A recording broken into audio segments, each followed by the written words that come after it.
Hello guys, this is your friend Shinobi Addict 2.0 Azan. We are back with a new fanfic. Which is what if Naruto is ultimate survivor and building a new empire with 10 Heroine Part 1. And if you enjoy this fanfic, then please press the like button and subscribe to my channel for more fanfic like this. And now let's start the fanfic. At first, it was just a hum. The kind one might annoyingly swat away, absolutely sure a fat fly was buzzing far too close to the ear.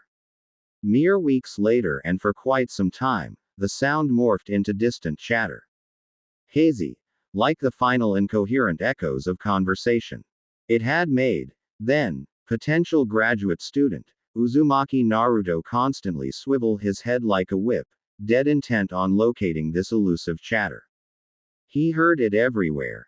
In the middle of class, walking through the markets, training in the woods, relaxing in his apartment, and his frustration grew every time he couldn't locate its source. Presently, however, as he drags his feet away from Konoha's hospital, the last thing on his mind was some annoying chattering sound he couldn't identify. The day was bright and the pure white clouds were large and puffy against the baby blue of the sky. Certainly, a joyous day for many in the Nation of Fire, unless you were Naruto and Yumino Iruka. The thoughtful and caring Chunin sensei had selflessly saved his life from the traitor, Mizuki, just days before, using his body to stop a large shuriken that was meant for him. For his troubles, Naruto's favorite academy sensei is now paralyzed from the chest down. Walking that long sorrowful path toward nothing and no one, the only voice in Naruto's head was the list of injuries the nurse was adamant the young genin had caused that night by needlessly moving Iruka sensei in a panicked rush to get the injured Chunin sensei to the hospital. Because of your carelessness, the nurse yelled, his spine, spinal nerve roots, intercostal nerves, ribs, and lungs were extraneously damaged. Because of you, he'll never have a career as an active Konoha shinobi again. He'll be lucky if he can ever walk again. Now, get out. He doesn't want to see you. Truthfully, Naruto didn't understand most of what she said. It all sounded terrible, but the part that struck him the most, the thing he blames himself so utterly over, is being the reason Iruka sensei can never be a shinobi again. Before he knew the extent of his sensei's injuries, Naruto was supremely confident the scarred sensei would be fine in a couple of days. Naruto himself recalls being stabbed before and he was always fine in a day or two. He had been so excited to visit the Chunin to show off his brand new Hitaiate, to regale him with how they passed Kakashi sensei's bell test, only to be yelled that Iruka sensei doesn't want to see him. The difference in walks to and from the hospital is like a moonless night and a pleasant day. Why wouldn't he be fine? He was supposed to be. Naruto can't help but think. That shouldn't happen to good people. Single quote. Lamenting over the grievous injury of his single mentor, his fourth special person after Ji-chan, Tsukiji, and Ayame, he unknowingly found himself on the best spot overlooking all of Konoha.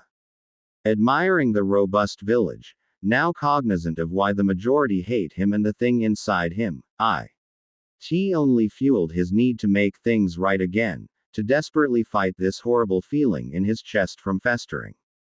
Gigi had taught him long ago that nothing changes if you stay unhappy about it.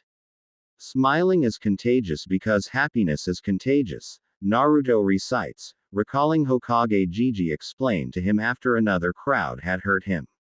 When we are happy, people can feel that energy, and it can make them happy in return.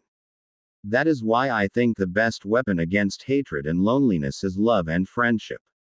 The old man would smile happily at a frightened 5-year-old Naruto, and Naruto, though sad and confused, couldn't help a small smile spread his lips. From that point on, Naruto grew to understand the old man's words with every passing day, and tried to fight the village's animosity with his best smiles and goodwill. If I became the best shinobi in the village, and then the best Hokage of all time, I just know Iruka sensei would be happy, Naru. To mentally declares as if combating the guilt within with his sheer determination. He may not be the smartest shinobi in class, but even he knows the steps to take Gigi's white hat. Work harder than anyone and protect your village.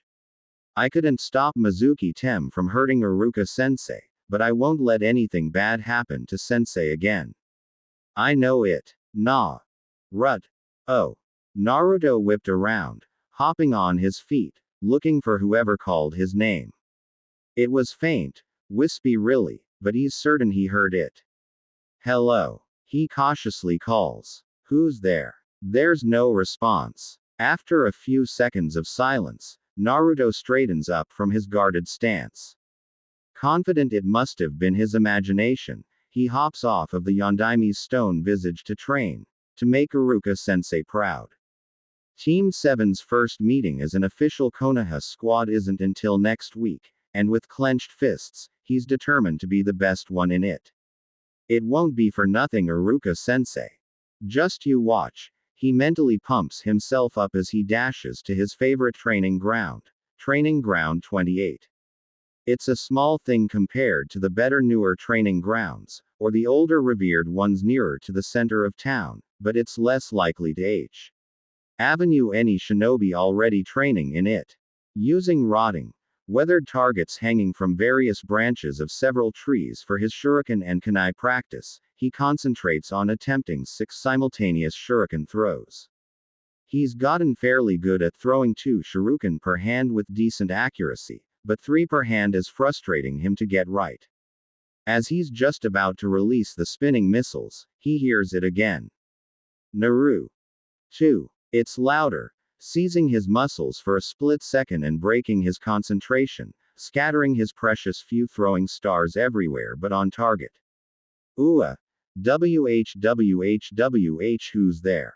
Naruto yells out, searching desperately around, in shadows, in the canopy above or bushes below, extant. Ding his senses for any sound that's not of nature. Whoever it is better come out now or I swear I'll make you eat dirt. He adamantly yells with a pointed finger. No one comes out. It was silent, unnerving, and he was still and rigid for a solid 5 minutes. He nearly relaxes his guard when he heard it again. You hear? Naruto begins to wonder if he's going crazy because it was starting to sound more like this unrecognizable male voice was in his head rather than somewhere around him where unrecognizable voices ought to be. WWWH who? Naruto stammers, asking aloud but dreading a response, very much so dreading it. I can. You bet. The voice said, and Naruto runs. Like a bolt out of a bow, he sprints full out with no real direction in mind other than away. How's that? The voice asks. That better. I'm going crazy. I'm going crazy. I'm going crazy. Naruto mentally repeats, casually noticing the voice feels even clear despite sprinting away from it.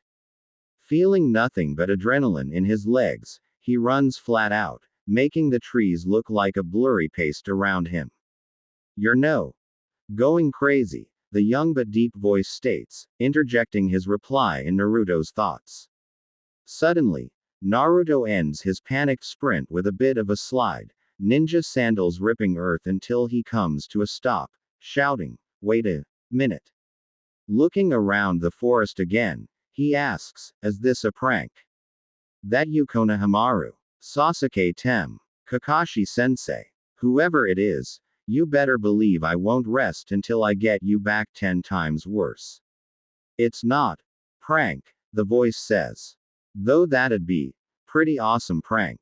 Single quote. Naruto groans in startling surprise, bringing up his fingers' nails to be nervously gnawed on by his teeth. This is genjutsu. Some kinda crazy illusion. Trying to make me do something stupid, like steal women's panties or eat vegetables. I won't do it. This isn't genjutsu. Naruto, the voice says with a chuckle. Kami, it feels so weird calling you that. Why would that be weird, you weirdo? It's my name. How do you even know my name? Question mark quote. Naruto tosses back strongly, walking around bushes and behind trees, doing his best to locate a physical person nearby who's responsible for this jutsu, and yet he finds no one. I know it's your name, the voice says, still seemingly sounding amused. Because it's also my name. But for a couple of skeptical blinks, his entire body freezes as his patience momentarily yields and reboots. This may be a wicked prank, but I'm still not falling for it. Naruto yells. I'm the one and only, future Hokage, Uzumaki Naruto. Now get out here so I can kick the crap out you. Well, listen up, Uzumaki Naruto. The next Hokage, Naruto starts, lightly mocking the boy's use of his full name and aspiration. What I'm about to tell you is going to be hard to believe, but you and I share the same name because we're actually the same person. I'm the you from the future. 2 more blinks at the unexpectedly ludicrous revelation and an exhale of admiration, and Naruto can't help but think with a small Maya. Sure of respect, Yuwa, even I wouldn't have thought of a prank like that. Thanks, but since I'm you, technically you did, or will. No, I mean, this isn't a prank, the voice mentally replies to Naruto's thought. You can read my mind. Naruto calls out, nearly falling from the branch he was using to scale a tree in search of the hidden prankster. After regaining his balance, he hops to the ground, beginning to entertain the notion that there's no one to find because there was no one around. Oh, this is going to take a while, time we don't have, the voice couldn't help but exhale. Look, I really am you from the future and I can prove it. You should be genin by this point, at least that's what I was aiming for. Your Jonin sensei is Hitaki Kakashi, and your teammates are Haruno Sakura-chan and Uchiha Sasuke. Bah, that doesn't prove anything, Naruto quickly retorts, still looking around. They announced it in class. Everyone heard. Fair enough, the young deeper voice concedes. How about something only you would know? Like the first time you had Ichiraku's ramen. You were 8 years old and Tsukijiji found you unconscious in the alley where he dumps his trash. You were scared but he was kind, and let you sit in his stand. Ayame bandaged you up while Tsukijiji made you a bowl of pork and beef ramen. We knew instantly, outside of Ji-chan, he was one of the few safe adults in the village. And Ayame was just as awesome. Who else could know that but us? Naruto doesn't respond for a few moments, absorbing the nature and the truth of the voice's accurate claims. He did meet Tsukijiji and his daughter when he was 8. The civilian adults stopped attacking him long before that, but teenage bullies were another matter entirely and would chase him down every time they spotted him. It's true no one would know what Tsukijiji and Ayame did. Wait. Naruto sluggishly speculates aloud. They would know. Gigi and Nei-chan could have told you. I mean, I doubt they ever would, but fine, the voice states.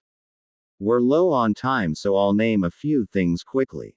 Stuff only we know. You first developed the Waroku no Jutsu, sexy technique, because you noticed how girls are treated better and how much more attention they'd get. You found a box of barely legal and raw kunoichi magazines in the dump, peeped on girls in the bathhouses, and finished the jutsu in 6 months. Though wide-eyed in shock and red in the face, Naruto refutes nothing as the voice continues. You found your green goggles in the park by the academy. You stayed there for nearly 3 hours waiting to see if anyone would come back for them. When no one did, you kept it on your head in hopes someone might recognize them. You found a fat toad in that pond by the Hyuga compound. You became best friends and named him Gama-chan. Naruto can hear the levity in his voice all but disappear when he continues. We were really sad when some of Hyuga kids killed him. That was a hard month, but while you were scavenging the dump, you found a toad wallet that reminded you of Gama-chan and kept it. Your shinobi tools were mostly scavenged from corpses in Training Ground 44. Everything else in your apartment is a hand-me-down, clearance sale, are found in the dump because nearly all the shops in the village make you pay more. You sent a letter to yourself when you first learned how to write because you never got any mail and you wanted to know what it felt like. Okay. Naruto finally said, calling an end to the voice's rather depressing tirade of his life. Whatever. I still don't think you're me from the future, but I'll hear you out. Start by telling me how awesome I become. How fast do I become Hokage? First, the voice interrupts, cutting off some of Naruto's excitement. You have to know I won't always be with you like this. Speaking to you like this isn't a constant thing. What I'm doing takes a lot of effort and concentration to keep up. I'll explain what that is next time. As we speak, it's getting harder and harder to stay, so until I can get a better handle on this, for now, I can only talk for minutes at a time, maybe 20 if I really try. Single quote. Sounds complicated. Naruto grumbles. Why can't you tell me now? Not enough time, the voice says. I'll be back, though, once I've rested, but for these last few minutes, I just want to explain a bit of why I'm here. The short version is, there's a fourth great shinobi war, and basically, we lose. Lots of people we know will die, and the rest are trapped in a never-ending, unbreakable genjutsu. I'll explain more next time, but the reason we lost is because I wasn't strong enough. Team 7, our friends, our village, the entire shinobi world is a slave to this really bad guy because we weren't strong enough to stop him. It was all too easy to manipulate us, the nations, I mean, because we were all too busy hating each other and fighting amongst ourselves to stop and think. In the end, we couldn't stop this cycle of hate, which meant, we couldn't stop him. Are you serious? Naruto huffs with wide eyes. Hee, yeah, I guess that would be hard for anyone to accept, the voice admits. But it's true. There's something else, and this is going to be really important. You already know Kage Bunshin, right? Quote. Yeah. Naruto slowly acknowledges. Good. The voice affirms. What you probably don't know, or won't know until years later for some odd reason, is that any knowledge or experience your Bunshin experiences, you'll learn as well after it's dispelled. Try this. If you don't believe me. Oi, Naru ni, you okay? Naruto asks uneasily, sensing the struggle in the voice's speech. I only have seconds. Naru ni barely manages to get out. Make a Kage Bunshin.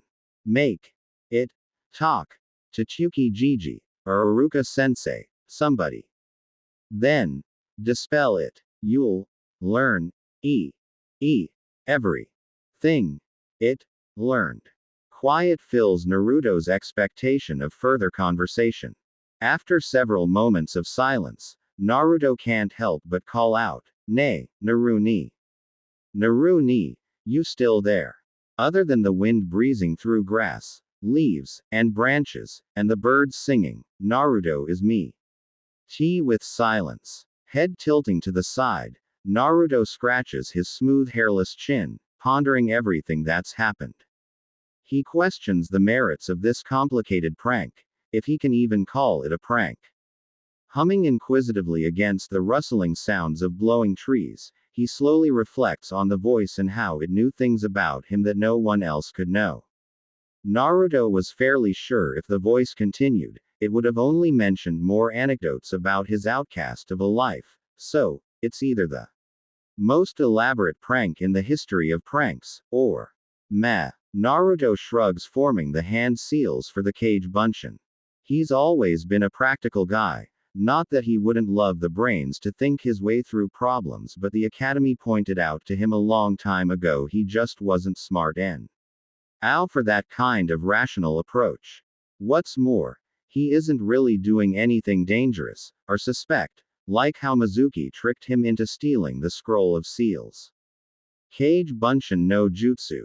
From a quickly evaporating puff of white smoke, 9 shadow clones of himself pop into existence. He said one. But whatever. Naruto mumbles, taking a commanding step in front of his troops. All right, listen up. I want 3 of you to go, somewhere. Ah. 1 goes to Ayame, 1 to Ji-chan, and 1 to.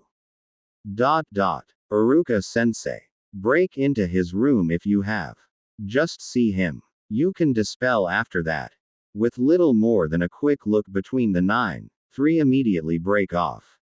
How those 3 knew they were the ones, the original didn't know, nor care. What about us? 1 clone calls. The rest of you go to look for the shuriken I threw earlier.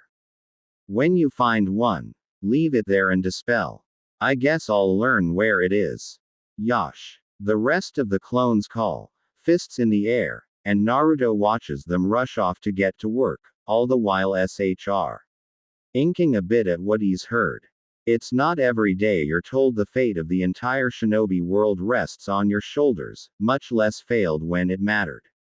Lives of families, friends, strangers, ninja, civilian, and everything in between somehow are depending on him and he doesn't know why.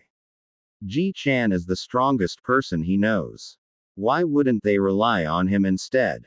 If for some absolutely insane reason, everything Naruni said turns out to be true, he can't help but compare it to Uruka sensei. He failed to keep his sensei safe, even ended up hurting him worse in his great panic, and that was only one person. What Naruni is talking about is for the fate of everyone. Ji-chan, Tsukiji, Ayame, Uruka sensei, Sakura-chan, maybe even the people that hate him. Naruto can't see how everyone could depend on him like that. Wouldn't he just fail to keep everyone safe as he had his favorite sensei? Naruto felt restless, like he's been sitting for too long and itching to get up. All these questions he has no answers for is making him doubt himself. This has to be a prank. Naruto calls out. How could it not be? He thinks, when suddenly information, a memory, knowledge he didn't have of a lost shuriken he tossed somewhere in the woods, pops into his mind. It feels like a little strained pulling, like someone quickly ripping a single strand of hair from his head. As he takes in the entire memory, he questions how true it is, how real this is. His first step to fetch his newly recalled shuriken is interrupted with another flash memory, leaping into his mind, cause the ache on his brain to momentarily sharpen. Before too long, Naruto learns where all 6 of his shuriken went and has a headache similar to prolonged brain freeze for his efforts. The concentrated, lethargic pricks of pain don't last long, a couple minutes or so, and it's not nearly the worst pain he's ever experienced. However, it's an effect he makes a note of nonetheless.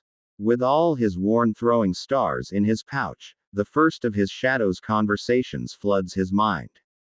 Naruto squints his eyes at the pinch to his brain as a whole conversation with Ayame plays out in Hi's mind. It was a simple conversation. Nothing of note or relevance other than the usual, "Hey, Ayame, and, how's it going?" Though she had finished their short conversation with a phrase she's often directed at him. Nothing but the freshest ingredients for our favorite customer. No sooner had he thought that sounds just like her, did another memory materialize in his mind. He was in the Hokage Tower. He tried to see Ji-chan but his secretary had informed him that the Hokage was in a council meeting. That should be easy to double check, Naruto says to himself. Whether the voice knew about the meeting or not didn't matter. He himself didn't know about the meeting, so if there is, in fact, a meeting, the voice will have told him something about this jutsu that neither Kakashi-sensei or Ji-chan informed him of. He's not angry with them, but he certainly doesn't understand why they wouldn't mention this neat little trick. If he wasn't a serious shinobi of the leaf, he would certainly be planning the biggest chronicle of pranks for the year. The final memory he received on the path home. It was a hurried memory. His clone had been found trying to get past the entrance, and they chased after him. The majority of the staff may be talented in saving lives, but he's been chased for most of his. He managed to hold them off until he finally found Iruka-sensei. He was asleep, propped up on his bed with at least 5 pillows and a harness around his torso, keeping him up. It was the last image before his clone ended its existence, but it was enough consolation just to see Iruka-sensei. He didn't look great. Mentally, Naruto admits, and if he were honest with himself, he's having a hard time keeping the guilt from assuming control. So much so, in fact, he stops his journey back home in favor of returning to Training Ground 28 to continue training. He may or may not have spoken to his future self. He may or may not have been duped, but he wasn't going to waste any time on his path to get stronger. If everything Naruni said turns out to actually be true, he will not fail again, just like he won't fail Iruka-sensei again. Kurenai. Thank you very much for granting me audience, Hyuga Dono. Kurenai clearly and evenly tells the Hyuga clan head, her palms placed daintily on the floor in an upside-down V as she bows her head respectfully. The large receiving chamber in the main branch's home of the Hyuga compound was as traditional as every other resident on the large property. Despite the antiquated style of the sitting room, the hardwood furnishing, the tatami mats, the gold and silver trim lining the beams, counters, and zaisu, was immaculate. It gave the impression of wealth within tradition. The sliding doors were closed for privacy, and despite there being no windows, the well-lit room was not stuffy. Hyuga Hiyashi sat rigid, kneeling on an elevated platform ahead of the bowing kunoichi, while Kurenai sat kneeling 10 paces away. Her lush ebony hair flowered the sides of her bowed head. Such deference to a man that wasn't her Hokage was unfavorable to her, but sadly unavoidable. The beautiful kunoichi was taught well and studied hard. Though coming from very little, she had unassailable drive. A drive to make her father proud, a drive to prove her mother wrong, a drive to exalt the reverence of Konoha's will of fire. She worked hard to be the best genjutsu master in all of Konohagakure, as much for herself as for her deceased fat. But what made her most proud is that every ounce of hard-earned skill and knowledge gained is in profound service of future generations. Their distinguished gains as shinobi of the leaf is her greatest honor. In mind, body, and soul, her goal is to help the youths in her charge in any and every way she can, so they might pass on their will of fire to the students in their time. Determined, Kurenai knows she needed to be respectful to Hyuga Hiyashi for her goal, far more than she would otherwise be. In truth, she doesn't approve of the Hyuga system, but for her charge, she'll bow and give reverence to the arrogant slave owner, even if she'd much rather trap him in a hellish never-ending nightmare for the rest of his miserable life. You've declared this meeting was in regard to Hinata, Hiyashi stated in a deep, belittling tone nearly to the point of offensive. Speak. The man had little eyes of steel, the kind that would express the same amount of emotion to an infant as an enemy. He peered over her, exhuming nothing but vain misogynistic pride.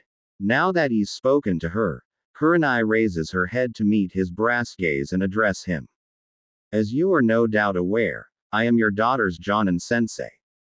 Quote, you are not who I would have chosen were I given the honor of petitioning for recommendations, Hiyashi easily explained, as if his callous judgment on the choice of his daughter's sensei was beneficial to how Kurenai viewed herself. For her part, Kurenai didn't betray her ultimate goal for the growing ire toward the Hyuga head. Instead, she continued as if no insult was given. It is because of my inexperience that I wished to speak with you. It is why I've also spoken with the Aburame and Inazuka clans. Continue, Hiyashi commanded like he would another of his servants. Putting great effort in keeping her face neutral of any animosity swirling within her ample bosom, Kurenai continues, no less bothered than by a sunny day. I would not wish to violate any clan's laws, inadvertent or not, as I educate your heir. If there are any subject matters with regard to confidential Hyuga affairs you would prefer I avoid, I'd like to be aware of those boundaries beforehand so I can make the appropriate adjustments to my training regiment. I would also be grateful for any input you can offer me with regard to Hinata-san's training thus far and your hopes for her future progress. I wish to make up any lack of experience with a great amount of preparation, determination, and humility should outside counsel be helpful. Quote, I see, the Hyuga head states with spiritless interest. Your willingness to make up your shortcomings is admirable, no doubt serving you well in your short career. However, it is unnecessary and a waste of your efforts. Quote, a twitch of the skin between her brows is the only indication that she's taken aback by his words. May I inquire as to why that is? I have no doubt you'll soon learn Hinata has no talent as a kunoichi and is sorely lacking as the heiress to the Hyuga clan. Hiyashi easily answers the beautif. Jonin sensei. As a veteran shinobi and her father, I can say, with regret, Hinata is a disappointment as a daughter, an heir to our great clan, and as you'll soon learn, as a kunoichi. I offer you words of caution, as a token for the appropriate respect shown here. Conserve your time, skill, and effort where my daughter is concerned. Save your consideration for the students who have real need of it. Before the death of Kurenai's father in the Kyuubi attack, he instilled in her the foundation her every decision, her every act, her every ambition draws strength. From Kurenai believes that the will of fire passed along to the rising youths of today is more vital to the village than the role of Hokage. After all, the Hokage is only one man. The will of fire is an immortal ideal that's lived on from generation to generation since the founding of the village.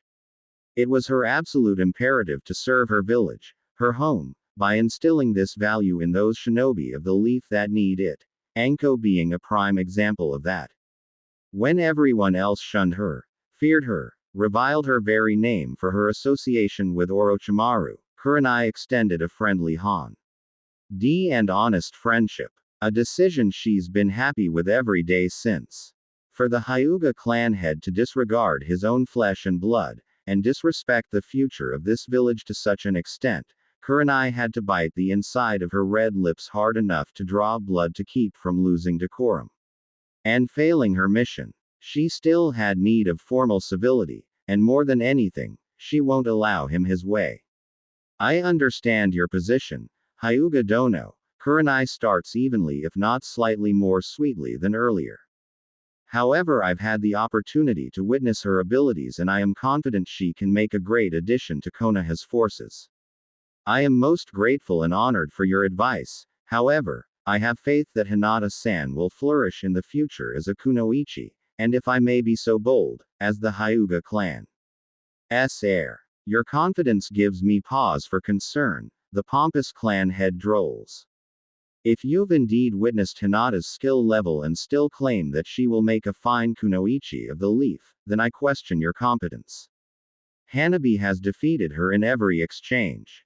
Not only does Hinata lack the acumen to master our clan's techniques and fighting style, but she has no resolve, no tenacity. Her spine is weak and her mind brittle. Quote, how the arrogant, high-born scum can say that about his firstborn daughter with a straight face, Kurenai will never know, nor care to understand. It's very clear to her this man has given up on Hinata's future.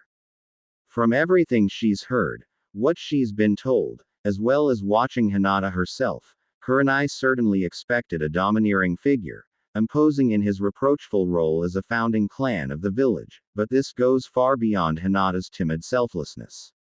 Kurenai would bet everything she owns that this man hates his daughter, or at the very least, holds a deep grudge against her. She's certain there's a reason, an explanation of sorts, but at the moment, the why isn't important. Her decision is clear. She must take Hinata away from this man's clear psychological abuse if Hinata ever has a chance of reaching her potential and gain her will of fire.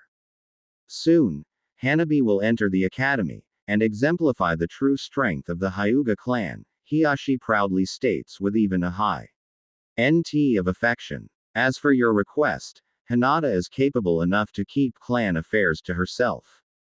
You need no summary of her training thus far. It will not change her grade nor her fate. You may leave. Kurenai wasn't leaving. She was practically vibrating with conviction and with resolve, stating, "I wish to make a request, if you would do me the honor of listening to my selfishness." He remained still as a statue. However, the rumbling groan she can hear from within his chest gave away his irritation. After some tense moments of stretched silence, his tense jaw responds, "Speak." "I wish to take Hinata-san as my live-in ward." Kurenai promptly responds with all the steadfast tenacity she could possibly imbue in her tone. She doesn't lack parental care. Hiyashi grounds out, his ire quite clear in his tone. She does not need your custody. Regardless of the Hyuga's desire to end discourse, Kurenai is driven to continue. He father taught her to fight hard when it matters, as he did when the village was attacked by that detestable demon, so too will she against this one. I do not ask to foster her as a parentless child, but to develop her capabilities and confidence in our shared profession as shinobi of Konohagaku. I firmly believe she is still more than capable of improvement, and I have great faith she can make her clan and village proud. She may have put too much emphasis on can, but maybe he needs to hear Hinata is not beyond hope as much as she needs to hear it, that there is somebody in this village who believes in her. And Kurenai is going to make sure Hinata knows she has all the support she needs in her sensei. As her sensei, Kurenai continues. It would be unsatisfactory if I could not perform the duties requested of me by our Hokage to the best of my ability and raise a valuable kunoic high for our great village. Enough. Hiyashi bellows, certainly hearing his own failings in her own doctrine. Kurenai flinches at the boom of his voice, slightly jerking her head and lush dark locks to the right. It's not that she was scared or startled by the man's outburst, quite the opposite in fact. She saw an opportunity, a strategy only women can employ. It's been her daily experience that men find her attractive, even among other beautiful women, and unbeknown to most men in the village, they are beguiled or pacified by her charms. In this case, her flinch and slight jerk bounced the buoyancy of her ample, showing a full view of exposed cream-colored cleavage he could easily view from his elevated position. She can already see him calming down, but does not smile, lest he feels mocked for his gender. Even if the little show didn't outright lure him from his convictions, it assisted enough as he continued. You dare presume I've failed in my duties as clan head and as her father. I will not hear it. I know what is right for this clan along with this village. For you to say otherwise is an egregious offense to the Hittite you wear over your brow. I do not presume anything of the sort, Kurenai calmly returns, thinking how much worse his response could have been. I only wish to suggest a perspective not previously available. Consider, Hinata may respond more advantageously under the guidance of another kunoichi. As a woman, I may better understand her mindset, her needs, and address them to the benefit of her growth. Quote. The seconds tick on in silence. Kurenai is certain the pompous man is weighing his options against his disinterest, against his public image. That's exactly the position Kurenai wanted to back him in. If she's truly too far gone and he's given up on her, then her request shouldn't matter. And should he deny her request, it's more clear than ever how much contempt he holds for her. Furthermore, the Hyuga's image could not possibly appear weak. The Hyuga are too proud to accept any outside assistance with one of their members, much less the heiress. She's fortunate that's not an issue here since Kurenai is already her assigned sensei. The tense silence seems to stretch on forever until Hiyashi finally addresses her. You play a dangerous game, Yuhi-san. Your attitude towards me is not as well hidden as you believe, not from my eyes, for no one can see better than the Hyuga.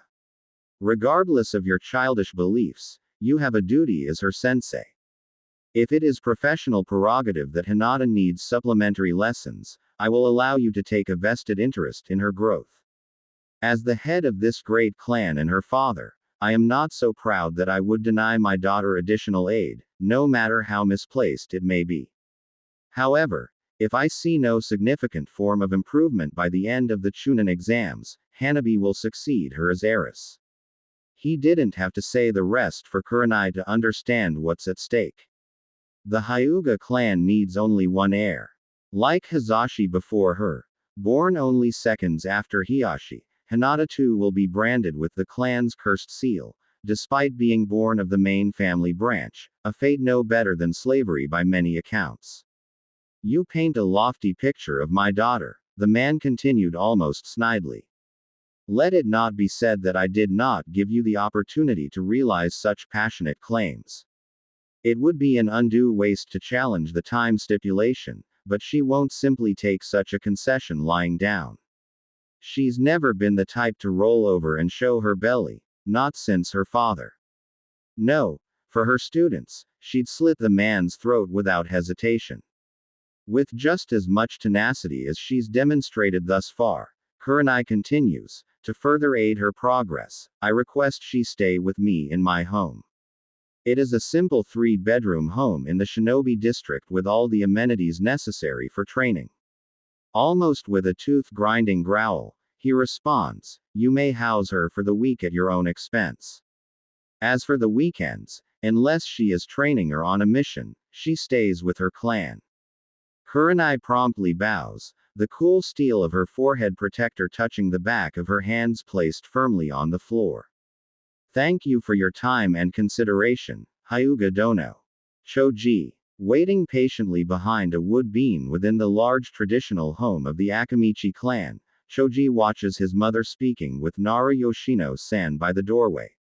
Spying on the two-woman laugh with such gusto every few minutes was a bitter reminder of how much he wanted that kind of friendship, not that Shikamaru wasn't great. The Nara heir was like the brother he always wanted, and if their parents were anything to go by, they always will be. It made Choji glad to know that he would have a best friend in Shikamaru for life. It's the third member of their newly formed cell he's hoping will emulate the friendship and partnership their parents seem to effortlessly have. So far, Yamanaka Ino's been demanding, vain, and just shy of outright abusive towards her teammates, and while he agrees with her that Asuma-sensei's smoking is bad for them, he certainly does not care if Uchiha-kun would think her skin is splotchy and sickly because of it. Shikamaru explained that's just how girls are, but Choji's seen how their parents interact, so that can't always be the case. He'd spent a whole night making welcome to the team dango, 3 different flavored sticks for each of them. Asuma-sensei and Shikamaru accepted theirs gratefully, not quite as happily as he would have preferred, but certainly much better than Ino, who flat out rejected his gesture, yelling at him about her strict diet and how Uchiha-kun wouldn't appreciate a fat girl. He knew she didn't mean to call him fat, but it didn't hurt any less than when other kids said it. In fact, now that they were teammates, it easily dashed his hopes of forming the type of bond their parents easily share. Even Choji can see how pretty Ino is, and her figure is more feminine than the other girls, so he couldn't see how a few sticks of dango could really hurt. Watching the mothers in front of him conversing joyfully, he wondered if that could happen soon between himself, Shikamaru, and Ino. His mother suddenly lets out a boisterous laugh and hops on dexterous toes toward the product room connected to their large red brick kitchen. Choji follows her down the clean halls of their large house and can't help but ask his mother, Okawa-san, what does Yoshino-san want? Is it about the celebration barbecue?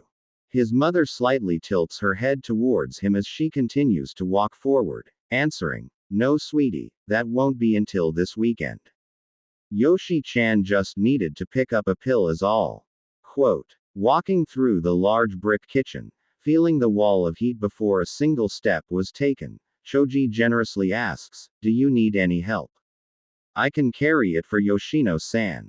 That's sweet of you to offer, but she'll be fine, his mother happily tells him, a bit of pride slipping in her tone. Shikamaru never needs anything, Choji points out. Not too unlike his father that one, she answers as she moves to the safe in the product room. Choji never really took note of the safe, nor was he ever curious of the contents within. When his mother opened the steel security box, she watches his mother pull out a pill, unlike the three colored pills he's familiar with. It was slightly larger than even the red pill, but he couldn't help asking his mother, "Why is it blue? I've never seen that pill before." Closing the safe, and spinning the levers until it clicked, his mother stands at her full height. Eyeing the blue pill cautiously, she hums like she does when she's considering her words. The Akamichi clan aren't like the Nara clan. They have a much less elegant way with words and can sometimes take a moment to gather their thoughts. Ah, well, this is a special pill, so ninja boys and girls can be friendly with each other, she answers as she picks up the pace on her way back. Don't worry your beautiful little head about it. Have your father speak to you about it later, okay sweetie? Quote. Choji watched her scurry off, all the while thinking, questioning really, the possible existence of a friendship pill. Choji wondered about such a pill and the secrecy behind it long and hard. Clearly, this was a clan secret. After all, why keep it in a safe if it wasn't? But for his clan to need an actual friendship pill, can only mean it's harder for his clan to make friends than others. So difficult in fact, they needed a special chakra pill for it. Choji would not take this responsibility lightly. He loved his parents and would never want to disappoint them. Without even being told, he knows he'll keep this secret for them and the clan, because, despite the teasing, shaming, and hazing, he was proud to be an Akamichi. With designs slowly forming in his mind, he looks for a post-lunch, pre-dinner snack, as he considers the details of how this might help his newly formed team. Naruto. It didn't take long for Naruto to utilize his clones in his training. He was repeatedly knocked flat on his back by them, however, since he would spar with no less than 3 clones at a time. It was impossible to fight off an uncoordinated taijutsu attack by 3 clones no matter how little technique and strategy they used, so he hit the floor often, but Naruto didn't. He have it in him to give up here, not with so much on the line. He hadn't made any progress all afternoon, as all 3 clones looked down on him relatively clean and amused. It annoyed him but he wouldn't have it any other way.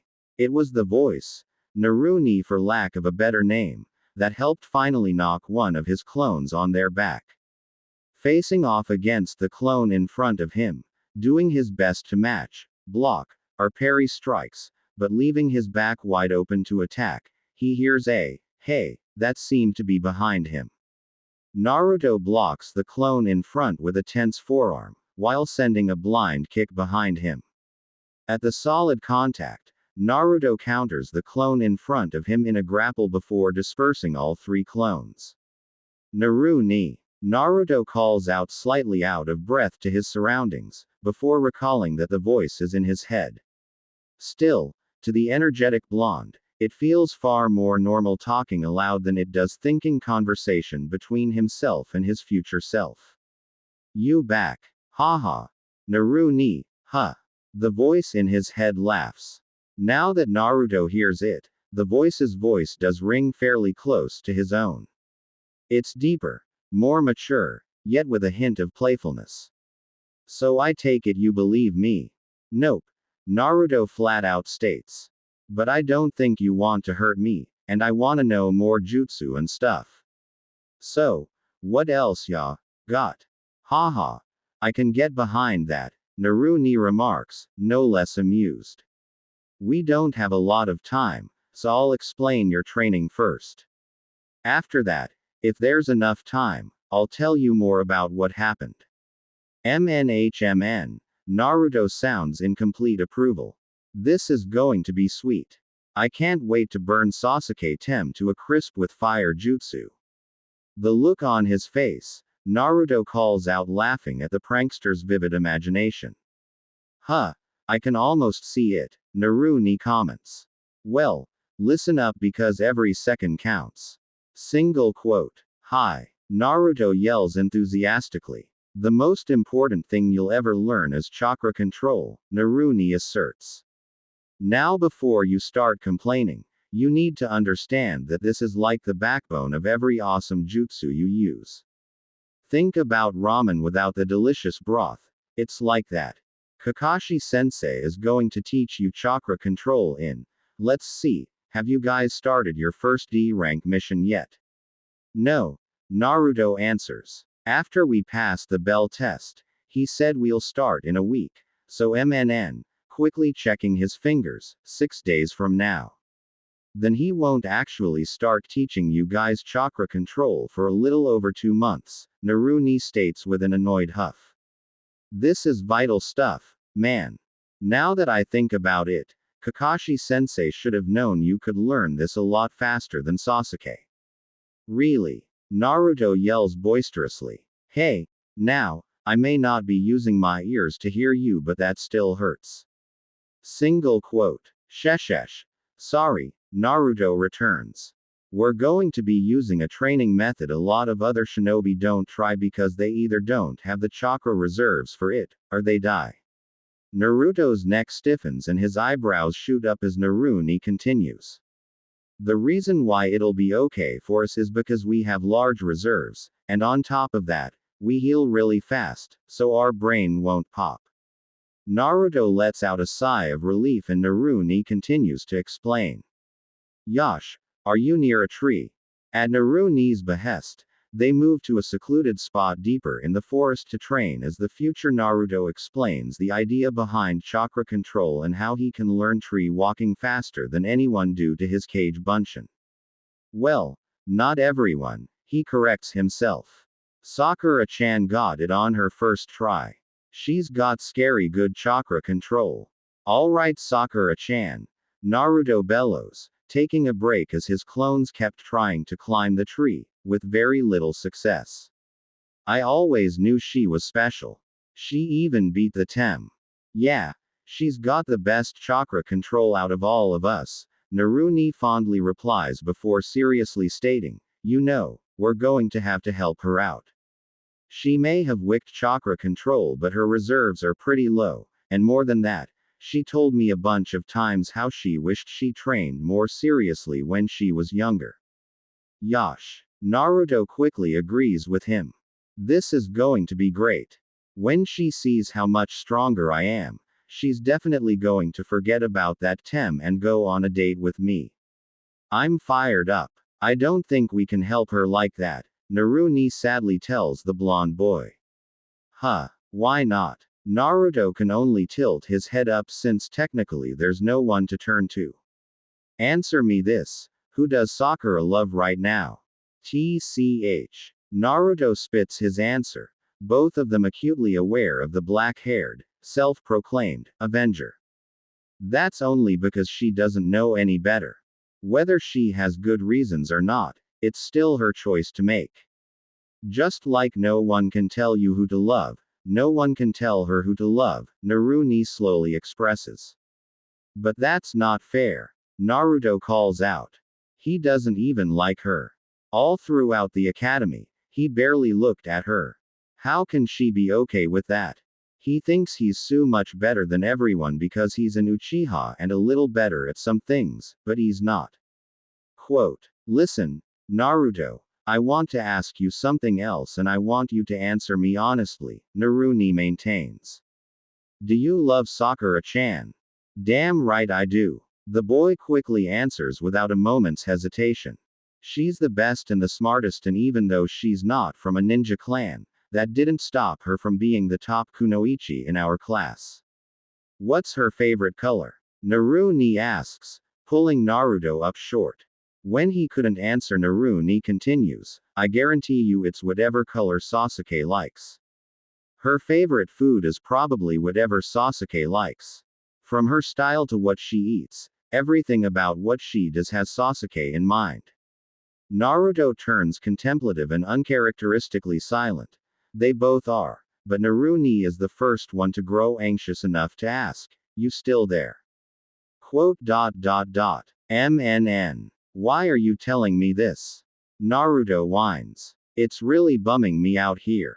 Sorry, Naru sympathetically expresses.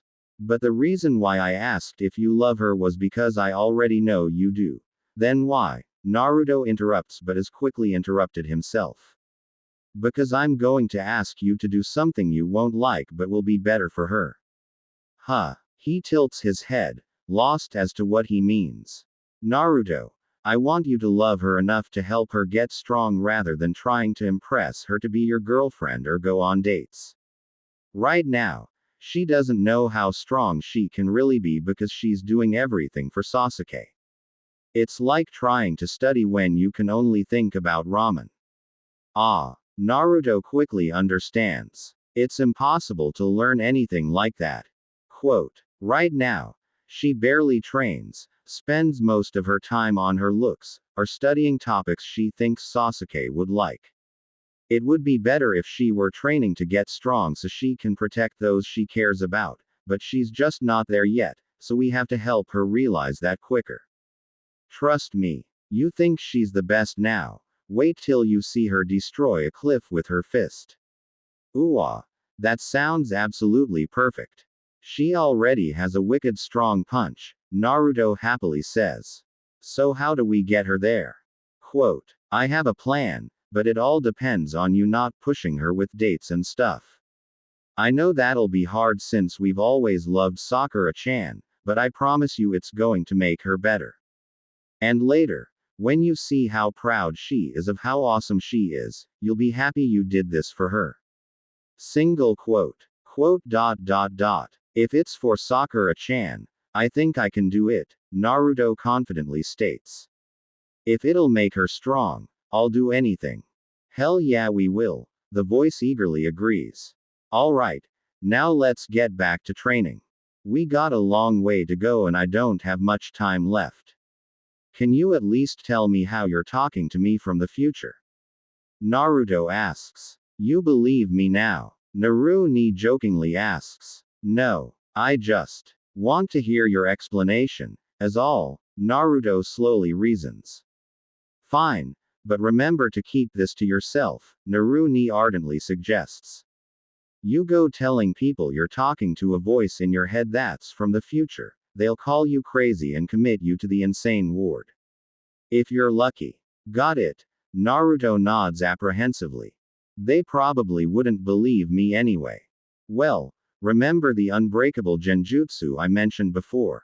Naru asks, to which Naruto tilts his head to try and recall. You know, the one that has everyone trapped. It's called Infinite Tsukuyomi and it enslaves everyone in the entire world in a dream state, feeding off their chakra. Naruto's face crunches as if tasking something horrible before asking, so why aren't you trapped in the genjutsu too? Quote, it's not enough to close your eyes or cover your ears. If your body receives any sensory information, sight, sound, touch, taste, smell, then that the illusion has you. I'm pretty good at fuinjutsu and I trapped myself in a sealed expanse, a dimensional pocket, completely cut off from the outside world, he explains. Though Naruto doesn't completely get it, Naru continues. Where I am now, everything is white and I can move around but I can't get out. I spent, well, I don't know how long it's been, but I tried to figure out a way to stop the infinite Tsukuyomi before I get myself out. Oh. F this seal, but I couldn't think of anything. That's how I started looking into traveling back in time. I felt confident I could do it, but that equation is so complex, I could inscribe it on the white floor perfectly for a whole year and it still wouldn't be enough. Not to mention I probably wouldn't have the chakra necessary to actually power something like that. So how do you do it? Naruto can't help but ask, as he watches his clones struggle with the first 3 steps of the bark. How did you get your voice to travel back? I didn't. Well, not really, Naru quasi answers. Kurama and I figured. Kurama. Naruto breaks in curiously. A friend keeping me from going insane, he easily answers before moving on. We figure the only ones who were probably not affected by the infinite Tsukuyomi, or heck, even time, was Kami-sama himself. Are you Kami-sama? Naruto whirls around asking to no one around. Am I going to be Kami? Exclamation mark quote. No. Naru ni quickly calls. Will you just listen? Sheesh. I'm not Kami and I wouldn't know where to begin to try and find one to even ask for help. But it didn't have to just be Kami. We figured it could be a Shinigami as well, and I knew exactly how to get close to one. Our family has a really nasty sealing jutsu that calls on a Shinigami. It has this tanto in its jaws, two red horns popping out of its long white hair, and prayer beads in its left hand. The problem with using this nasty technique is that you have to sacrifice your life for it. Single quote. Are you? Naruto gulps. You're not dead, are you? It takes a hell of a lot more than a Shinigami to kill me, don't ya know? He asserts with glee. I sort of tricked it, actually. If the Shinigami isn't affected by the illusion, and more than likely time because they're eternal, chances good I could figure out some way to ask for help. But the more we thought about it, the less confident I was that we could convince it. But you know what? You and I have prayed occasionally, usually for amazing stuff like more ramen and fancy shinobi tools. Other people pray for all sorts of things. That's when I realized Shinigami's prayer beads might be able to hear all prayer, and if the prayer beads receive wishes from people, then it might also be able to send as well. It was the biggest gamble of my life and I don't care for gambling, but I went for it, and here I am. I summoned him. I stole his prayer beads, and told Shinigami-sama I'd give it back to him after I was done using it. Single quote. You pranked the Shinigami. Naruto yells. Awa. He must have been pissed at you. Wait. Does that mean he's pissed at me too? You've doomed my soul to hell. Calm down. You're not doomed. He wasn't really all that pissed. Actually, Naruni chuckles as he said. He agreed, and I've been struggling to use this thing ever since. Like I said when we first talked, it takes all of my concentration and effort. That's why I can only do this for 20 or so minutes a day. Or at least until I get better at it. Wow. Naruto says. You're crazy, man. Awesome, but definitely crazy. Thanks, but for my loved ones, I'll fight anybody. Hell yeah. Naruto calls with a clenched fist. Yosh. Let's master tree walking. Naruni challenges good-naturedly. I'm thinking we can get to water walking before you meet Team 7 next week. By day's end and several hours into the night, Naruto lay panting, sweat soaked through his favorite blue and bright orange jumpsuit, with a split-ing headache, but he was making progress. He and his 10 clones can already make it halfway up a tree before they exert too much chakra and are blown off. After dispelling his first clone, a day's worth of training nearly knocked him out, easily getting the headache started. By the fifth, for some reason, his mind felt strained, hollow-like, and chalky. After dispelling the final clone, he had a pounding headache, his bones felt hotter than the surrounding muscle, and his overtaxed chakra, for lack of a better word, felt like it was choking to move. He needed to rest before he can make his way home. Even the way the night wind pulled at his hair hurt, but the pain cascading throughout his body was worth it. Not that he expected it to last much longer. Injuries never seemed to last long with him. Despite the labored breath of his comatose body, he felt happy. This was hard work. It's days like this that are the currency he needs to make his dreams of being the greatest Hokage ever come true. He just knew it. Tomorrow he would train even harder. Naruni will tell him more about his plan for Sakura-chan, and he'll be water walking by next week. Sakura. Sakura was leaving one of the vendors her father's trade caravan is closely affiliated with, carrying her prize securely in her grasp. So precious was this treasure, she couldn't risk leaving it in her bag. It will remain in her protective hands the entire walk home. Sakura was euphoric as she realizes nothing could stop her in her quest now, not with this absolute treasure. Armed with this fragrant weapon, she was sure to reach Sasuke-kun's heart now. Sakura wasn't from a wealthy home and certainly didn't own property like many of the clans in the village, but her father came across all sorts of valuable items traveling through his trade routes, and her mother always ensured some form of commission for their family from her seat on the civilian council.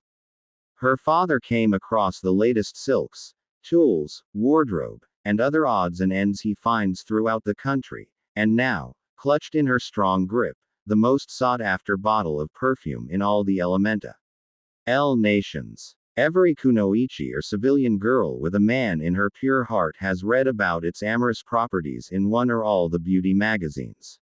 It's the nearest to a guarantee a budding girl with prospects of love in her heart could have. And it was all mine. And if Kami-sama hasn't smiled down wonders on her enough, walking towards her now is none other than her eternal rival and strongest competitor for Sasuke's affection, the only girl who doesn't seem to know when she's lost. Well, would you look at that? The platinum blonde with pupil-less blue eyes starts mocking. Wonders never cease. Somehow all the flies in the village manage to avoid hitting that gigantic forehead of yours, Ino hurtles. Shooting stars happen less often than that. Sakura was impervious today. The platinum blonde's biting jab did nothing against the strength of her alluring weapon.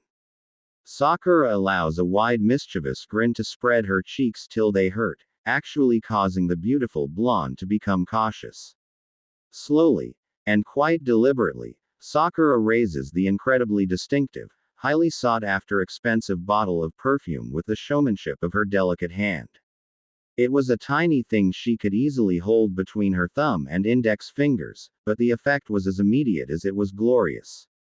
Ino knew instantly what the pink-haired girl had, and while Sakura is quite sure the Yamanaka clan have far more in their coffers than they need to purchase Ino a bottle, she doubted their clan head, her father, would shell out such an unreasonable amount of ryo for such a small bottle of liquid gold. Especially when its only purpose is to make his daughter more attractive to boys. Ino turns irate, before denial mars her beautiful face, then becomes angry again. Before Ino can even utter a syllable of righteous indignation, Sakura starts laughing heartily as she walks triumphantly past her arch rival. Sakura didn't have to speak. Her weapon was that strong and this battle is won. It's Sakura's victory. Enjoy it while it lasts. Sakura hears the platinum blonde beauty yell at her through the busy market street. I'll get an even better bottle. You'll see. Other than having Naruto Baka on her team, absolutely everything was working out in her favor.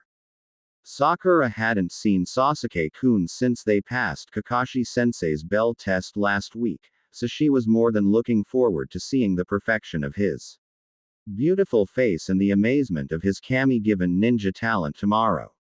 In her eyes, it was a foregone conclusion that he was a once-in-a-lifetime shinobi and no one could ever top him. She just had to make sure she looked perfect for him. After the tragedy he's been through, it's what he deserves after all. Eagerly running home, she couldn't wait until tomorrow.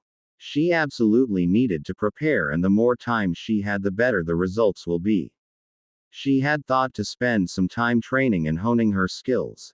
After all, she was the top kunoichi of their class. But one look at her hair and she knew it didn't shine quite as vibrant as she knows Sasuke would like. One look at her nails, and though her profession as a kunoichi kept her from adding any color to them, she could still make sure they were perfectly manicured. Not that she knew if Sasuke liked properly maintained fingernails, but she couldn't risk disappointing him if it indeed mattered. Add to all of that, her new premium fragrance in hand, and there was no way he could ignore her tomorrow. Naruto. D-rank missions suck, Naruto mentally tells Naruni. Last week flew by in a hurried blur of training, strength training, eating ramen, hurting all over, sleeping, training some mo. Then repeat, repeat, repeat. It was the hardest week of training Naruto had ever experienced in his life, more so than his entire 6 years in the academy. It wasn't to say that he didn't try as hard in his school days, but the bits of progress he was making under Naruni was different than the Scraps he could scrounge together from hard-hearted sensei who didn't seem to care about his education in the least. In his youth, when his school texts were stolen, they would never give him another one. When he didn't understand something, the senseis were always too busy to help him. He was even banned from the library. If Naruni ever turned out to be a fake, Naruto couldn't see himself becoming terribly upset about it. Naruni was teaching him in earnest, even if it was for only 20 to 30 minutes a day. The training was even tailor-made for him. Every day of the past week he spent most of the morning, when he managed to wake up before noon, practicing his taijutsu against 3 to 4 clones as another. 4 or 5 would be practicing chakra control. After he managed tree walking, he had 4 days to master water walking, and though it was much harder, by the end of last night's training, he and his clones were lightly jogging on the small lake in Training Ground 3. Soon after the throbbing head pain of dispelling his clones abated, he was giddy the entire trek back to his apartment. Naruni pushed him, not cruelly but because he cared, and it was worth it. Even when Naruni was resting from using the prayer beads and couldn't coach him, Naruto gave it his all. He may not have experienced the things his older counterpart had, but thinking about Uruka-sensei, it wasn't hard to imagine. By the end of the week, Naruto definitely believed Naruni. He believed that this was his future self talking to him, training him, as well as the story he told. It also meant that something stronger than even his future self would be coming in a few years, and he absolutely needed to be the one to stop it. It wasn't all doom, however. Naruni would tell him other interesting things. How he has really high chakra reserves, Tenketsu points that were larger than normal, followed promptly by what Tenketsu's points are, his elemental affinity type and how it's used. As a physical learner, Naruto has yet to fully grasp most of the information explained to him, but Naruni doesn't see to have a problem repeating something or trying to make it easier to understand. Yeah, I wasn't a fan, at all. Naruni responded. How long are we supposed to do D ranks for? Naruto mentally asks him as he and the rest of Team 7 exit the Hokage Tower. A heck of a lot longer than you'll like, the older version answers. Have you been dismissed yet? Tilting his head to look at his Jonin sensei reading his little orange book, Naruto mentally answers, nearly. Single quote. Don't forget the plan, Naruni maintains. I won't, Naruto sternly declares. If it involves tricking people, I'm pretty good at that. Though, usually it's to get back at someone or make myself laugh. Single quote. Now we use that talent for a little bit of good, Naruni happily asserts. Yeah, Naruto groans, unhappily about the plan, and physically shrugging. Hey, how come you didn't tell me Kakashi-sensei was going to be 3 hours late? Single quote. Ha ha ha. Naruto heard Naruni laugh. That's not cool, man. Naruto yells at him, looking and pointing upward. Nah, Naruto. Kakashi calls curiously. What's not cool? And who are you talking to? Quote. Naruto whirled around in panic before quickly trying to school his features, failing miserably at it. Aha. Well, I only meant, if we're done for the day, that stupid cat scratched us up pretty good, right? Sasuke and Naruto did most of the engagement, while Kakashi coordinated, and Sakura provided support. But since Sasuke doesn't heal as fast as Naruto, Sasuke was the only one with plenty of red claw marks on his arms and face. I'm going to shave that stupid cat's hair off and skin him alive, Sakura angrily announces. No one does that to Sasuke-kun and gets away with it. Nah, I was scratched too, Sakura-chan, Naruto weakly offers. So, she hurls back at the blonde before moving to Sasuke's side. I think we're done for the day, Kakashi tells his team. You all did fine work. We'll meet tomorrow by the bridge, 7 am. Don't be late. Quote. That goes double for you. Naruto yells at his sensei, but Kakashi had already shinshined away. Don't worry. I got something you can do while you wait, Naruni tells his younger self. And it's totally going blow his mind when he sees. Single quote. Cool. Naruto responds. Almost missing Sakura asks Sasuke if he wanted to train, or eat, or take a stroll, or shop together, all of which he ignored with a barely concealed scowl as he started walking toward his home. Sakura stood deflated, sniffing her wrists, asking herself, maybe I didn't use enough. Besides smelling really nice, and admiring her long pretty pink hair, Naruto didn't know what to make of her efforts in relation to what he was prepared to do for her. It's not every day you give up the girl of your dreams so she can grow strong, and in exchange for your sacrifice, she likely ends up with another man. It's a lopsided sinking feeling that drags his feet and slumps his shoulder, but he wanted, more than anything, for her to be happy and strong, and Rooney did tell him they'd be really good friends in the future and even better teammates, so that was a positive in his book. Nay, Sakura-chan. Naruto starts but is quickly interrupted by an ill-tempered Sakura. If you even think of asking me out on a date, I'll hit you so hard you'll land on the other side of the village. Sakura's murderous green eyes and lethal tone made Naruto take a cautious step back, putting his palms up to show he's not a threat. She spins around to head home when Naruni tells him, I know it's hard, but remember, you're doing this for her. For the girl we both love. Taking a moment to gather up some courage, he runs after her, calling out, Sakura-chan. She hadn't gotten very far, but as she turned to the call of her name, she's already raising a fist to carry through on her threat. Wait, I'm not trying to ask you out. Her fist still up and clearly in a bad mood, she hollers back, then what? Exclamation mark quote. Splitting his attention between her clenched fist and her beautiful green eyes, he nervously answers, I want to help you. She stares suspiciously for several long seconds before finally lowering her fist and irately asking, how? Quote. Taking in a quick breath, and relaxing some of the tension in his shoulder, he clarifies for her precisely how he and Naruni had planned it the last 2 days. I thought of a good idea to help you. Get closer to Sasuke-tem. That was far harder to say than Naruto was expecting. He spent many grueling hours obsessing over it, and somehow the stomach churning and choking chest feels worse than he imagined. Worse still, his knees felt weak, and his eyes started to grow hot with prickly moisture. This was the love of his life he was helping set up with not just another boy, but his eternal rival. The aching strain in his chest was partially ignored in favor of answering her question. What do you mean? How? She took a step forward, forgetting her earlier agitation for the possibility this could mean for the future she imagined with her love.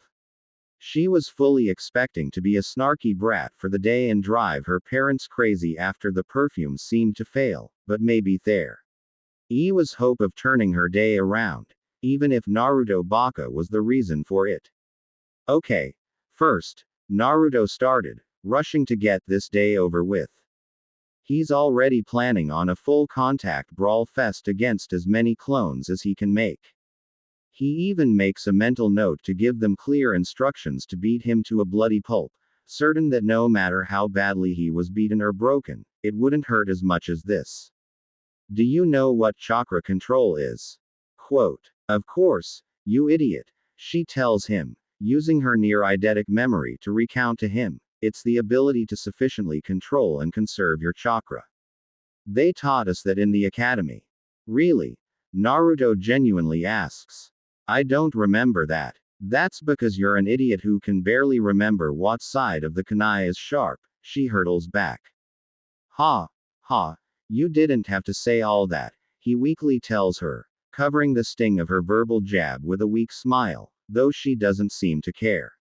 Eager to move on, he continues, yeah, well, I know you're the top kunoichi of our year, so you must have really good chakra control. In fact, I bet it's perfect. Sakura eyes him wearily, never one to particularly like his compliments or advances, but she couldn't really say otherwise. Maybe.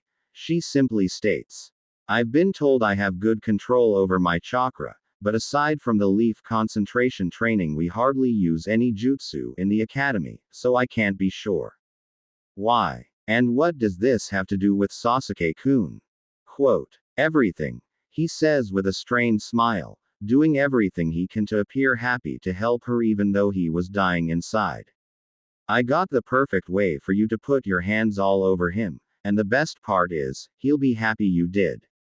Quote, Sakura was visibly vibrating with excitement, thinking, if what he's saying is true, then I'll be able to touch my Sasuke-kun whenever I wants, and then he'll be happy I did, and then we could probably start dating, and then we could maybe even possibly kiss. Sakura's entire body swoons at the thought, turning beet red, her half-lidded eyes were dilated, and her heart and stomach were swapping from warm to fluttery. This could be a big win for her. Even though she used an entire life's supply of luck to be on Sasuke's team, that wouldn't stop Ino from trying to gain his attention. Hell, Ino might not even stop if Sasuke and herself started dating. With Ino's admittedly mature beauty and charm as her enemy, it wasn't enough that Sakura and Sasuke were on the same team. Sakura couldn't get complacent. She needed to do anything and everything possible to be with Sasuke because she's certain there isn't another kunoichi alive who would treat him right. Whatever Naruto thought of, if his claim panned out, would be for the amazing future she planned to have with Sasuke-kun. Sakura-chan. Sakura-chan. Naruto kept calling for 3 minutes before she finally regained her senses. Tell me, she demanded, rushing him a little with clenched fists. He startled, taking a step back as she insists on knowing, what's the idea? Smiling somewhat happily to see her enthusiastic reaction, though still hurting by the reason why, he tells her, you become an Heroine. Quote, huh? Sakura asks, face dropping with disappointment. Think about it. Naruto starts. Sasuke-tem is a mid to close range fighter, so every time he gets hurt, even a little scratch on his cheek, you would be the one to heal him, which means you have to touch him. If you knew Iryo ninjutsu right, you could have healed all his scratches and he would have been super thrilled you did. Plus, it would round out the team, right? Kakashi-sensei, Sasuke-tem and I are the fighters, so we'd need someone to patch us up if something happens. Quote. Sakura continued to peer suspiciously throughout his entire explanation, though the reason changed from how idiotic his idea sounded to Naruto Baka thought all of that after their first official meeting together. Single quote. Besides, think of all the cool things they can do, like healing people who are hurt and saving lives. With your control, you could be like the best healer in all of Konoha. Plus, I'm sure they have some really famous Heroine too, Naruto explains. Naruni was very adamant about how he said, some really famous Heroine too, because he was pretty sure Sakura-chan would automatically think of the village's most famous Heroine, since a lot of kunoichi look up to her. Both Narutos keenly understand that in any good prank, the more the person getting pranked thinks on their own to agree with you, the better the result will be. And looking at the realization dawn on her face at the mention of famous Heroine, he was pretty sure she remembered the one Naruni Bri Fly talked about. After a few seconds of deep thought, if her pondering expression is anything to go by, she finally speaks up, there's no way. I couldn't. You could. Naruto passionately interrupts her. And I can prove it.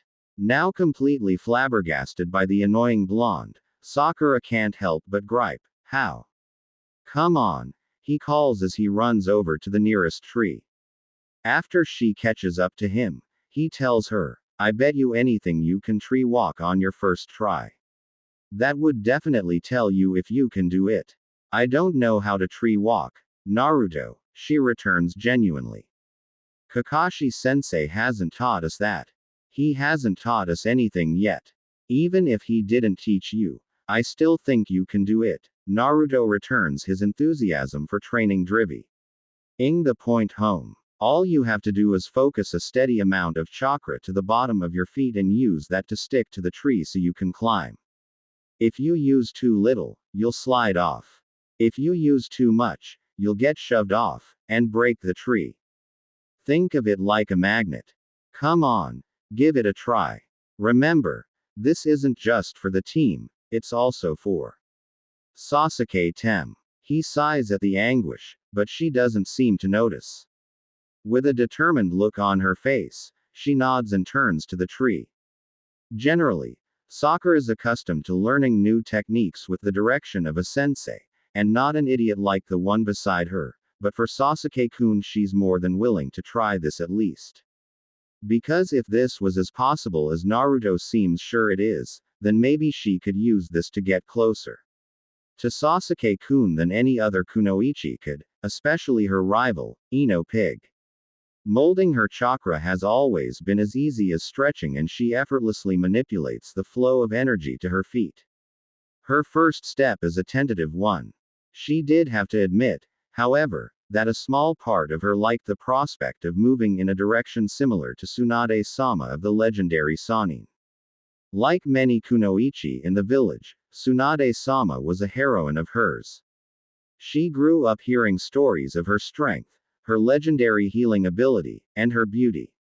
So many girls in the academy aspired to be her. Whenever students had to create a report of their favorite shinobi, a good 80% of the girls chose Tsunade-sama. So when her first step stuck, easily, followed by her second step, also as easily, Sakura began to wonder how well she may actually be able to do. With her third step, she was completely parallel to the ground but felt no danger of falling. She was in complete control, and honestly, a part of her couldn't believe it. Way to go, Sakura-chan. She hears from the ground beneath her. Another part of her couldn't believe Naruto was the one who led her here. He's not a sensei, nor is he smart, or talented. He's the dead last of their class, and yet he urged her to tree walk before anyone else. When she made it to the top of the tall tree, she was a little winded, but funny enough, she was proud. Not that this was anything to be proud of. She knows this is only a first step many shinobi can easily do, but, to know she was now among them, gave her a small sense of pride. Reaching the ground, Naruto couldn't help the huge grin on his face as he proclaims, "I knew you could do it. On your first try too. That's so badass." Yeah. She huffs, winded but mildly enjoying the praise, even if it is from the baka. She leans against the tree to rest some. "Are you okay?" he asks with a heavy amount of concern in voice. She had small chakra reserves in the beginning. Naruni answers him as Sakura just waves him off to say she's okay. "You probably have low chakra reserves," Naruto sagely repeats to her, making Naruni laugh a little. Sakura looks at him questioningly as Naruni tells him, "I think she's on board. Now you have to talk to Ji-chan." "I remember," Naruto mentally replies. "I'll probably disappear before you're done, so let me just explain what you're going to do every time Kakashi is late, which sucks to say, will happen all the time. Do you know why that is?" Naruto asks. "I mean, why he shows up late." "I do, but I can't really get into that now," Naruni proclaims. Next time. So, what am I doing? "There are a couple of exercises that'll help you master your futon chakra," Naruni sagely explains. "There are so many badass jutsu that you'll be able to learn after these exercises. It'll be super hard to beat you then." Single quote. Naruto moans, salivating at the thought, and finishes with, "I want." "Want? What?" Sakura slowly asks from the tree, before pushing off to walk to him. "Nothing." He quickly tells her, remembering he's not alone. "I think we should start walking to Hokage Tower." "What? Why?" She gasps, not at all expecting Naruto to say that. "'Cause I think Ji-chan can help us, Naruto earnestly responds to his pink-haired teammate. With an exasperated sigh, Sakura begrudgingly decides to educate him.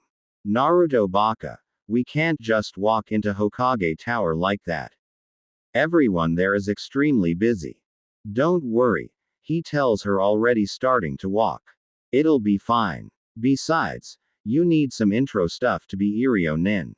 Well, why can't we just get them from Kakashi-sensei? She asks, running after him. He's not here and I don't know where he lives, Naruto naturally tells her. Do you? She just shakes her head, her beautiful long pink hair flowing easily with every shake of her head as they walk toward the tower they had left only 20 or 30 minutes ago. So, Naru-ni starts as the teammates walk in silence. The exercise goes like this. You take a leaf, any leaf will do, place it flat on your left palm, cover it with your right palm, then try to cut the leaf in half using just your chakra. That sounds crazy, Naruto returns. Can I really do that? Hell yeah you can, and so much more, Naru-ni answers with complete confidence. When you're trying to cut through it, that's when you're manipulating futon-natured chakra through your hand. Try to think of it like making your chakra as thin and as sharp as possible. Don't worry if you don't get it right away, it took me a while and I had thousands of clones doing it at the same time. MNN. Sounds tough, but it wouldn't be worth it if it wasn't, Naruto reasons. So do this when Kakashi is late. Should I make clones while I do it too? Men. Not yet, he answers. I want you doing something before he eventually shows up. Though, you probably ought to make some clones in the morning and have them practice water walking while you wait. Dispel them when sensei shows up so you're not dead on your feet for your missions. Naruto mentally groans. All RD missions had better not be like this, or I'm going to snap at some point. Single quote. Ha ha ha. Yeah, I'm just about out, Naru-ni states. Tell me how it goes tomorrow. MNN. Will do, Naru-ni, Naruto mentally returns but with a very real smile. What are you smiling about? Sakura asks suspiciously with a hint of disgust. Ooh, Naruto groans, fidgeting a step before awkwardly answering. The real question is, why aren't you smiling? I mean, our team just got a whole lot stronger with an Iryo Nin. Baka. Sakura calls back, though lacking the same heat she might have if he had insulted Sasuke. I'm not an Iryo Nin yet. I don't even know how you plan on getting me material from Hokage Tower. We may be genin, but they don't just see anyone. Well, I don't know about others, but we're going to see Ji-chan, Naruto informs her. I don't usually have a problem with seeing him, though sometimes he's pretty busy. Sakura is skeptical of her blonde companion, but sure enough, Naruto, without being prompted to by the Chunin secretary, without being summoned by the Hokage himself, without even hesitation to second-guess himself, simply grabs the door's handle and walks right in, as if he were walking into his house. Hey Ji-chan. The young blonde calls out. Slack-jawed, Sakura can't believe Naruto baka would call the leader of their entire village, the strongest shinobi, Ji-chan, as if they were related. No, not even if they were related, because even blood relatives to the Hokage would show more respect than that. He really is an idiot. She couldn't help but think, ready to drag him to the floor, to bow and beg for forgiveness, that is until the Hokage just chuckles. Back so soon, Naruto-kun? The pleasant elder asks the grinning blonde. Eager for another D-rank mission. Blech. Naruto tongues. You can keep those. The Hokage couldn't help an aged belly full of slow laughter. It truly was a nostalgic pleasure to see the young repeat the same experiences he had when he was a genin. What can an old man help you with today? The Sandaime asks, then peers to the pink-haired girl still standing by the door with quite the look of surprise on her face. Isn't this your teammate? MNN. Naruto happily hums, turning from the Hokage to Sakura, then back. Ah, forgive me, Hokage-sama. Sakura starts stepping in and bowing respectfully. I'm Haruno Sakura, member of Team 7. Quote. Yes, I recall, the Sandaime easily says, taking out his pipe and prepping for a good puff. It's always an interesting break when Naruto shows up, he thinks. What can I do for you? Nah, Ji-chan, do you have any scrolls or something that can help Sakura-chan do Iryo ninjutsu? She's got wicked perfect chakra control, and it would be super cool if our team had an Iryo nin in it. Men, he hums in sheer amusement, aged eyelids lifting with genuine curiosity. For this Naruto to ask for such a thing was the best surprise of a rather taxing week. I agree having an Iryo nin on the team would be quite advantageous, but Naruto-kun, how do you know this? What do you mean? Naruto asks, quirking a brow. Once we become genin, we have more access in the library. I was looking for cool jutsu but I found one about chakra control. Since Sakura-chan has perfect control, that means she'd make a great Iryo nin, right Ji-chan? It most assuredly helps. Greatly in some cases, the Hokage answers, looking at them both. Why come to me, then, instead of your Jonin-sensei? It's not like I didn't think he'd help, but he left after our mission and I don't know where he lives, so I can't ask him, Naruto explains. Besides, we just need something for Sakura-chan to start with.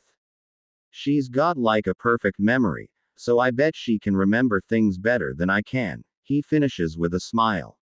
Oh, I don't know Naruto-kun, you can remember a lot, it seems, the elder tells him. Getting up, the Hokage moves toward the far wall, with several long shelves filled with many scrolls. Topping many more. I happen to have a collection of scrolls on Iryo ninjutsu that spans from beginner to intermediate. Looking through his many scrolls, he finally pulls two out, then turns to a nervous Sakura. Now, these are very precious to me, so you have to promise to be careful with them. They were gifted to me by one of my students, so you'll have to return them when you're done, understand? Yes. Of course, Hokage-sama, Sakura quickly conveys. This is such an honor. I'll be extra careful with them, I promise. She cautiously takes the scrolls with both hands supporting each end as if she were holding a sickly baby. All right. Naruto calls from his seat. I knew you could help, Ji-chan. So, how's your training coming along, Naruto-kun? The elder asks, retaking his large seat. I'm going to be the greatest Hokage ever. Naruto bellows proudly. So my training is top secret right now. But, what I can tell you is I'm working on my chakra control. Nay, Ji-chan, did you know I have high chakra reserves, which is why I can make a lot of Kage Bunshin and be okay after. My Naruto-kun, you are growing before my weary eyes, the older man smiles. Yes, I suspected that could be the case. You should continue to train on your control, so you can finally take my job. Damn right I will. Naruto agrees vehemently. Speaking of, I should get back to work, the sagely elder tells them. Thank you for entertaining an old man for a few minutes at least. Any time. Naruto calls and they start to leave, but Naruto has to pause at the door. Turning to his first ever friend, Naruto asks, Nay, Ji-chan, do you know if Iruka-sensei is okay? They won't tell me anything. They won't even let me see him. I'm afraid I can't release his medical information, however, I can tell you he will live. And if they won't let you see him, just remember, you're ninja, and ninja always find a way. Quote. Thinking of his future counterpart, Naruto can't help but agree with a sad smile and a nod before leaving. Meeting Sakura just by the outside entrance, still carrying the scrolls like precious treasure, he immediately recalls how all this started by trying to help her win Sasuke's attention. On top of Iruka-sensei's injury, and now effectively giving Sakura-chan to another man, Naruto was not having a good day. He grumpily dumps his hands in his pockets as she cautiously walks up to him, half her attention on the scrolls and the other half on him. I thought you left. I did. I am. She huffs. I just wanted to ask you, you're not related to Sandaime-sama, are you? Wah. No. He throws back. Why would you think that? You were calling our Hokage Ji-chan, she adamantly states as if it's the most obvious thing. That is so disrespectful. He's the leader of our village and a very powerful political figure, she loudly retorts as if he only needed to be told louder for him to get it. I've always called him Ji-chan, Naruto returns with a non-committal shrug. That's just. I don't know. That's how I normally talk to him.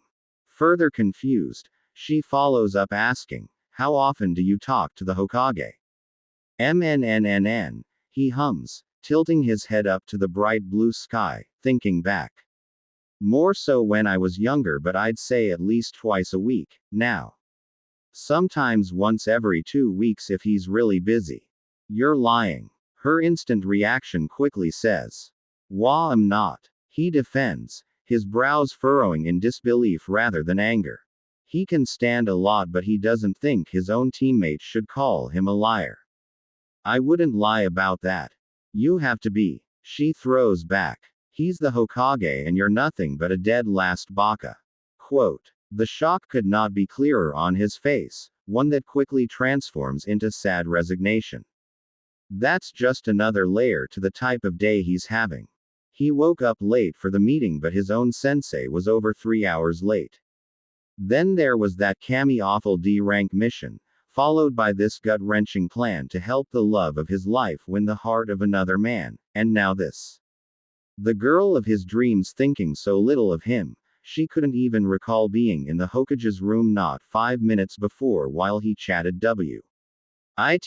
the old man like he always does. The idea of crawling in the earth and dying seems nearly as appealing as training, nearly. The silence between them is stifling for several moments before he says, if I'm going to give you a lot of practice healing the tem, I better go train. Quote. And train he did. While his clones worked on his chakra control, Naruto runs, trains his muscles, then runs some more, and repeats. Hours and hours of it, until his stomach had twisted itself into a tight knot and threatened to eat itself if he didn't get some ramen. The last thing he did before going to sleep was leave a cup of instant ramen on the nightstand of Iruka-sensei's room. Naruto didn't expect him to be awake, but he hoped with everything he had that his favorite sensei would see and know that he was thinking of him.